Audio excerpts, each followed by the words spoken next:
Hello friends, welcome to my channel. आज की हमारी क्लास है पंचायती राज व्यवस्था। तो चलिए आज की हम क्लास पढ़ेंगे पंचायती राज व्यवस्था। सबसे पहले आप चैनल को सब्सक्राइब कर लीजिए ताकि आपको कोई भी क्लास आए तो आपको अपडेट मिलती रहे। तो चलिए शुरू करते हैं आज की क्लास। तो आपका पहला पॉइंट है भारत में पंचायती राज शब्द का अभिप्राय। तो पंचायती राज शब्द का अभिप्राय ग्रामीण स्थानीय स्वशासन पद्धति से है। आपका अगला पॉइंट है 1882 ईस्वी में लॉर्ड रिपिन ने सर्वप्रथम स्थानीय स्वशासन व्यवस्था का सुझाव दिया था। अगला पॉइंट है लॉर्ड रिपिन को स्थानीय स्वशासन का जनक कहा जाता है। स्थानीय स्वशासन का जनक किसे कहा जाता है? तो लॉर्ड रिपिन को कहा जाता है। अगला पॉइंट है स्थानीय स्वशासन को लोकतंत्र की पाठशाला लॉर्ड ब्राइस ने कहा था। अगला पॉइंट है भारत में पंचायती राज व्यवस्था पूर्व सोवियत संघ से प्रेरित है। अगला पॉइंट है पंचायती राज लोकतांत्रिक विकेंद्रीकरण पर आधारित है जिसका मुख्य उद्देश्य जनता को प्रशासन में भागीदारी योग्य बनाना है। अगला पॉइंट है आपका लोकतांत्रिक विकेंद्रीकरण का सुझाव बलवंत राय मेहता द्वारा दिया गया था। अगला पॉइंट है भारत में ग्रामीण जनता के स्तर में वृद्धि के लिए के.एम. मुंशी समिति की सिफारिश पर 2 अक्टूबर 1952 को सामुदायिक विकास कार्यक्रम शुरू किया गया था। अगला पॉइंट है इस कार्यक्रम के लिए बलवंत राय मेहता समिति बनाई गई। अगला पॉइंट है आपका बलवंत राय मेहता को भारत के पंचायती राज व्यवस्था का वास्तुकार कहा जाता है। अगला पॉइंट है पंचायती राज राज्य सूची का विषय है, ये राज्य सूची का विषय है। अगला है भारतीय संविधान के नीति निर्देशक तत्वों के अंतर्गत अनुच्छेद 40 के तहत ग्राम पंचायत के गठन हेतु प्रावधान उल्लिखित हैं। अगला पॉइंट है 73वां संविधान संशोधन 1992 द्वारा पंचायतों को संवैधानिक दर्जा प्रदान किया गया। अगला पॉइंट है संवैधानिक दर्जा देने की सिफारिश एल.एम. सिंघवी समिति 1986 तथा पी.के. थुंगन समिति 1988 ने की थी। अगला पॉइंट है आपका भारत में सर्वप्रथम पंचायती राज व्यवस्था जो त्रिस्तरीय की शुरुआत 2 अक्टूबर 1959 ईस्वी को प्रधानमंत्री जवाहरलाल नेहरू द्वारा राजस्थान के नागौर जिले में हुआ था। इसकी शुरुआत त्रिस्तरीय स्तर पर पंचायती राज व्यवस्था की शुरुआत हुई थी जो 2 अक्टूबर 1959 को प्रधानमंत्री जवाहरलाल नेहरू द्वारा राजस्थान के नागौर जिले से हुआ था। अगला पॉइंट है आपका आंध्र प्रदेश दूसरा राज्य है जहां 11 अक्टूबर 1959 को पंचायती राज व्यवस्था महबूब नगर जिले के सादनगर विकास खंड में लागू हुआ। पहला आपका राजस्थान है नागौर जिला और दूसरा है आंध्र प्रदेश का महबूब नगर जिला। अगला पॉइंट है 73वां संविधान संशोधन 1992 द्वारा संविधान के भाग 9 के अंतर्गत अनुच्छेद 243 क से ण तथा 11वीं अनुसूची के तहत पंचायती राज की व्यवस्था की गई है। अगला पॉइंट है आपका 11वीं अनुसूची में कुल 29 विषयों कार्यक्षेत्र का उल्लेख है जिन पर पंचायतों को विधि बनाने की शक्ति प्रदान की गई है। अगला पॉइंट है 73वां संविधान संशोधन अधिनियम पंचायती राज अधिनियम 24 अप्रैल 1993 को पूरे देश में लागू हुआ, इसीलिए हम 24 अप्रैल को पंचायती दिवस के रूप में मनाते हैं। अगला पॉइंट है आपका 73वां संविधान संशोधन के बाद पंचायत चुनाव कराने वाला पहला राज्य मध्य प्रदेश बना। 73वां संविधान संशोधन के बाद पंचायत कराने वाला पहला राज्य मध्य प्रदेश बना। वर्तमान में भारत में पंचायती राज व्यवस्था की संरचना त्रिस्तरीय है। अगला पॉइंट है त्रिस्तरीय पंचायती राज की सिफारिश बलवंत राय मेहता समिति 1957 ने की थी। अगला पॉइंट है पंचायती राज व्यवस्था की 3 स्तरीय प्रणाली के अंतर्गत ग्राम स्तर पर ग्राम पंचायत, प्रखंड स्तर पर पंचायत समिति तथा जिला स्तर पर जिला परिषद आती है। अगला पॉइंट है सभी पंचायतों का कार्यकाल 5 वर्ष निर्धारित किया गया है, जिनका चुनाव कराने हेतु निर्णय राज्य सरकार द्वारा लिया जाता है। अगला पॉइंट है पंचायत भंग होने पर पुनः निर्वाचन 6 माह के अंदर शेष अवधि के लिए होता है। अगला पॉइंट है पंचायती राज संस्थाओं के लिए प्रत्यक्ष एवं गुप्त मतदान का प्रावधान किया गया है। अगला पॉइंट है पंचायती राज की सबसे छोटी इकाई ग्राम पंचायत होती है। अगला पॉइंट है मतदाता सूची में दर्ज अर्थात 18 वर्ष पूर्ण कर चुके सभी लोग ग्राम सभा के सदस्य होते हैं। अगला पॉइंट है भारत में प्रत्यक्ष लोकतंत्र का उदाहरण ग्राम सभा से है। और आपका अगला पॉइंट है ग्राम पंचायत का चुनाव ग्राम सभा द्वारा प्रत्यक्ष रूप से किया जाता है। अगला पॉइंट है पंचायत के चुनाव के लिए उम्मीदवारों की न्यूनतम आयु सीमा 21 वर्ष होती है। अगला पॉइंट है ग्राम पंचायत का प्रमुख मुखिया तथा सरकारी पदाधिकारी पंचायत सेवक होता है। अगला पॉइंट है ग्राम सभा का बैठक सरपंच बुलाता है।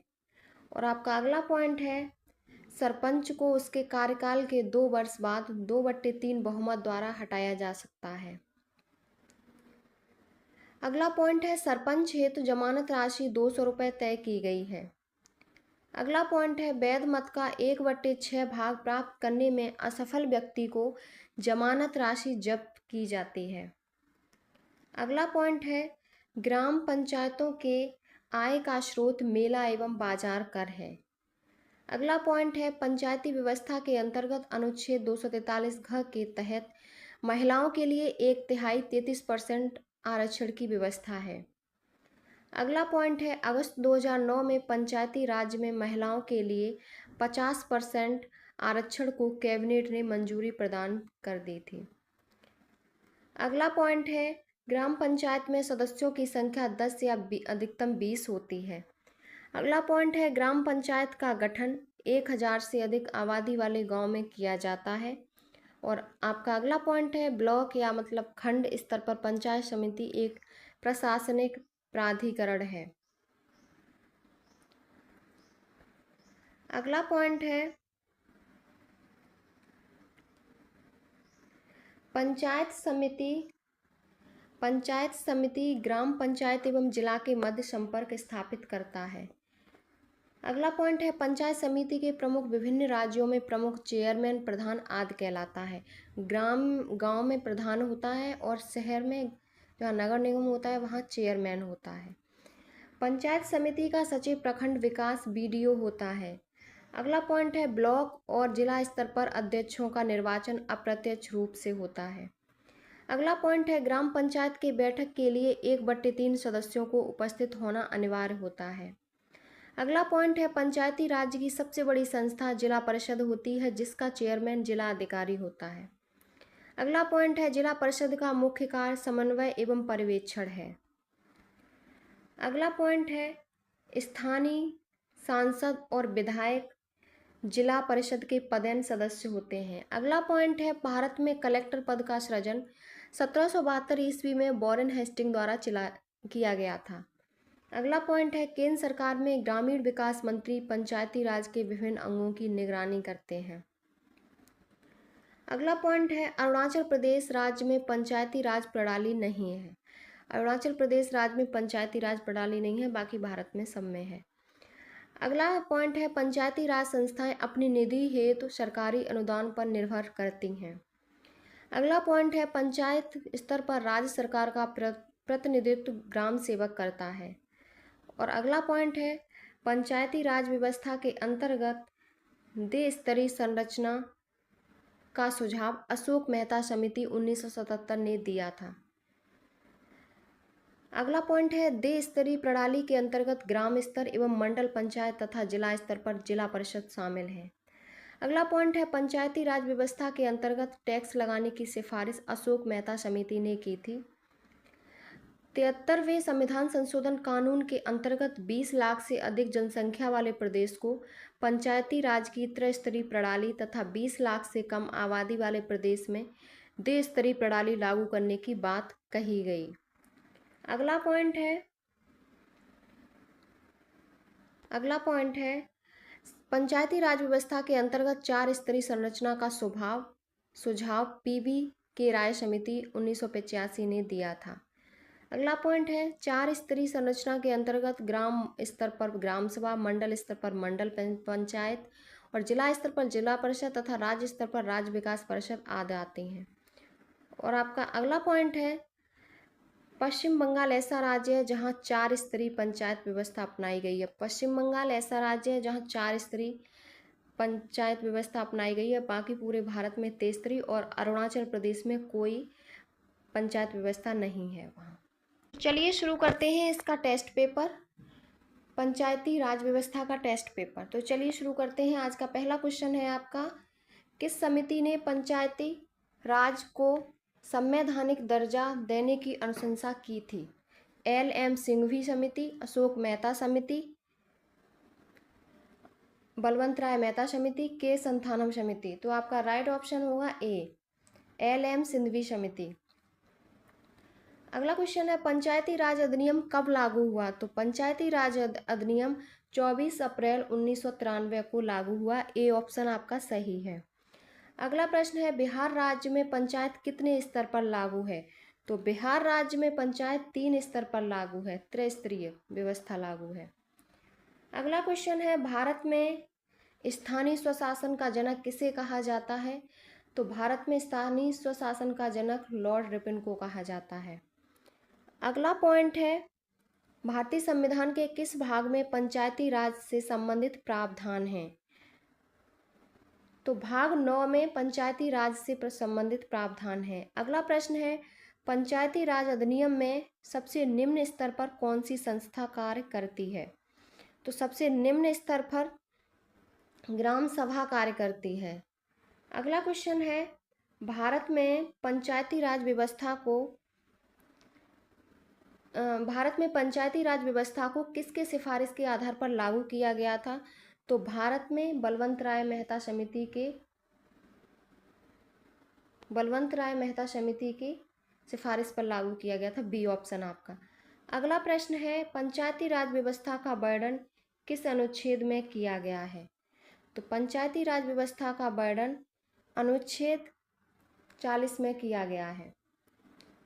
अगला प्रश्न है पंचायतों को संवैधानिक दर्जा प्रदान किया गया है। पंचायतों को संवैधानिक दर्जा प्रदान किया गया है आपके ऑप्शन अनुच्छेद 243 में। अगला प्रश्न है पंचायत दिवस किस तिथि को मनाया जाता है? तो पंचायत दिवस 24 अप्रैल को मनाया जाता है। अगला प्रश्न है पंचायती राज अधिनियम का मूल उद्देश्य था? तो पंचायती राज अधिनियम का मूल उद्देश्य सत्ता का विकेंद्रीकरण था। अगला प्रश्न है आपका लॉर्ड रिपन ने स्थानीय स्वशासन का सुझाव दिया था। तो लॉर्ड रिपन ने स्थानीय स्वशासन का सुझाव 1882 में दिया था। अगला प्रश्न है आपका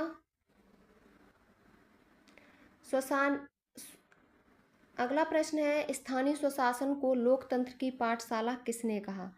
तो स्थानीय स्वशासन को लोकतंत्र की पाठशाला लॉर्ड ब्राइस ने कहा है। लॉर्ड ब्राइस आपका ऑप्शन सी सही होगा इसमें। अगला प्रश्न है पंचायती राज व्यवस्था किस देश से प्रेरित है?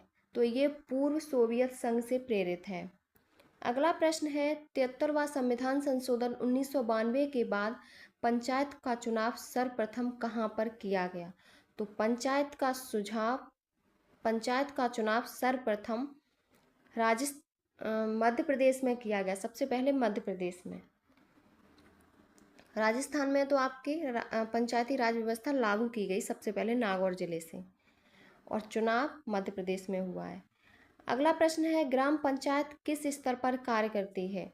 तो ग्राम पंचायत ग्राम स्तर पर कार्य करती है। अगला प्रश्न है पंचायत समिति के अध्यक्ष को कहा जाता है? तो पंचायत समिति के अध्यक्ष को प्रमुख कहा जाता है। अगला प्रश्न है पंचायत समिति का सचिव कौन होता है? तो पंचायत समिति का सचिव BDO होता है, प्रखंड विकास पदाधिकारी। अगला प्रश्न है त्रिस्तरीय पंचायती राज व्यवस्था की सिफारिश बलवंत राय मेहता समिति ने कब की थी? तो इसकी शिकायत बलवंत राय मेहता समिति ने 1957 में की थी। अगला प्रश्न है, ग्राम पंचायत का कार्यकाल होता है? तो ग्राम पंचायत का कार्यकाल 5 वर्ष होता है। अगला प्रश्न है, 11वीं अनुसूची में पंचायती राज अधिनियम में कुल कितने विषयों को रखा गया है? तो इसमें 29 विषयों को रखा गया है। अगला प्रश्न है, पंचायत के चुनाव कराने हेतु निर्णय किसके द्वारा लिया जाता है? तो पंचायत के चुनाव कराने हेतु का निर्णय राज्य सरकार द्वारा लिया जाता है। अगला प्रश्न है, पंचायत का चुनाव लड़ने के लिए कितनी उम्र पूरी होनी चाहिए? तो आपकी 21 वर्ष उम्र पूरी होनी चाहिए। अगला प्रश्न है, सर्वप्रथम पंचायती राज व्यवस्था राजस्थान के नागौर जिले में कब लागू की गई? तो सर्वप्रथम नागौर में 2 अक्टूबर 1959 को लागू की गई। अगला प्रश्न है, ग्राम पंचायतों का उल्लेख भारतीय संविधान में कहाँ किया गया है?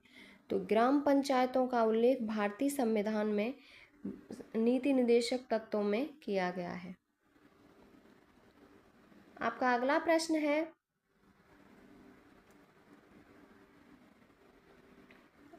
प्रश्न है, पंचायती राज के विभिन्न अंगों की निगरानी कौन करता है? तो पंचायती राज के विभिन्न अंगों की निगरानी ग्रामीण विकास मंत्री करता है।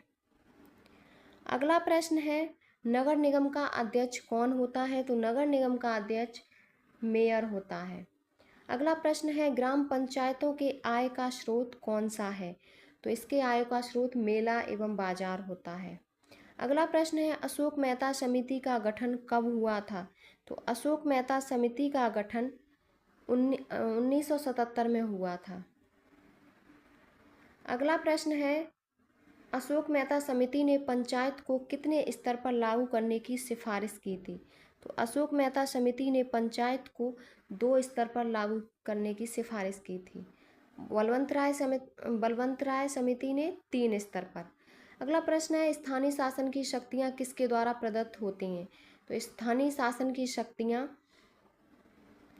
संविधान के द्वारा प्रदत्त होती हैं। अगला प्रश्न है, संविधान के अंतर्गत पंचायतों में महिलाओं के 1/3 प्रतिनिधित्व की गारंटी कौन सा अनुच्छेद देता है? तो ये अनुच्छेद 243 घ देता है। अगला प्रश्न है, सामुदायिक विकास कार्यक्रम किस समिति के सिफारिश पर लागू किया गया था? तो सामुदायिक विकास कार्यक्रम के.एम. मुंशी की समिति पर लागू किया गया था। अगला प्रश्न है, सामुदायिक विकास कार्यक्रम भारत में कब लागू किया गया? तो सामुदायिक विकास कार्यक्रम भारत में 2 अक्टूबर 1952 को लागू किया गया। अगला प्रश्न है आपका, भारत में पंचायती राज व्यवस्था के वास्तुकार किसे माना जाता है? तो भारत में पंचायती राज व्यवस्था के वास्तुकार बलवंत राय मेहता जी को माना जाता है। अगला प्रश्न है, पंचायती राज को किस सूची में रखा गया है? तो पंचायती राज को राज्य सूची में रखा गया है। और आपका लास्ट प्रश्न है, 73वां संविधान संशोधन का संबंध किससे है? तो इसका संबंध पंचायती राज प्रणाली से है। ये आपका टेस्ट पेपर हो गया। इसकी PDF पढ़ने के लिए आप हमारे टेलीग्राम चैनल को ज्वाइन कर लें और आपको अगर वीडियो पसंद आई हो तो चैनल को subscribe, like, share and comment करें।